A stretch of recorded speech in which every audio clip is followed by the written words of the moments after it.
ఇంకా అనేక కార్యక్రమాలు చేస్తామని మీరు ఇచ్చినటువంటి అవకాశాన్ని ఇదే రుద్రవరానికి సబ్ స్టేషన్ లేదు రాలేదంటే కూడా మంజూరు చేసుకున్నాం. టెండర్ కూడా పూర్తయింది.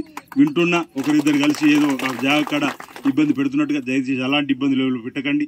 ఆ గ్రామంలో ఐక్యంగా ఉండాలి, అభివృద్ధి రావాలి. ఎవరేదో మాట్లాడితే తెలియదు అనుకోకుండా అన్ని విషయాలు వెంట సమాచారం నాకు వస్తుంది. దయచేసి అలాంటి ఒకరిద్దరికి చెప్తామని ఈ వేదిక ద్వారా కూడా అభివృద్ధిని దయచేసి ఏదో జోడించి చెప్తున్నా ఆపకండి.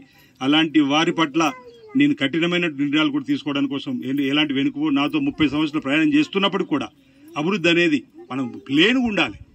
కానీ సబ్ స్టేషన్ వచ్చి టెండర్ పూర్తయిన తర్వాత కూడా దాన్ని ఇబ్బంది పెట్టి కార్యక్రమం చేయడం కొన్ని గ్రామాల్లో అనేకత సృష్టించే కార్యక్రమాలు మంచిది కాదు, తగది.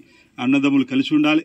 అదే గ్రామస్తులందరూ కూడా ఎంపీడీ ఎన్నికలంతా 15 రోజులు, ఎమ్మెల్యే ఎలక్షన్స్ 15 రోజులు, మిగతా రోజులంతా కూడా మన కష్టాల్లో ఉన్నాం. మన ప్రాంతం అంతా కష్టపడుతున్నట్టు మనం వెనుకబడిపోయింది వేములవాడ అని చెప్పన్నాం. ఇప్పుడే ముందుకు తీసుకుపోతున్నాం. వెనుకబడిపోయింది వేములవాడ అన్నాం. మెల్లమెల్ల ముందుకు తీసుకుపోతున్నప్పుడు మనం ఆ కోణంలో దయచేసి ఆలోచన చేసి ఏదైనా ఇబ్బందులు ఉంటే నేను దొరుకుతా, మీకు అందుబాటులో ఉంటా. కుటుంబ సమస్యలాగా మనం కూర్చొని సమస్యలు మాట్లాడుకుందాం. కానీ అభివృద్ధి అనేది ఆగకుండా దయచేసి ముందుకు పోవాలి. నేను నిన్నటి రోజు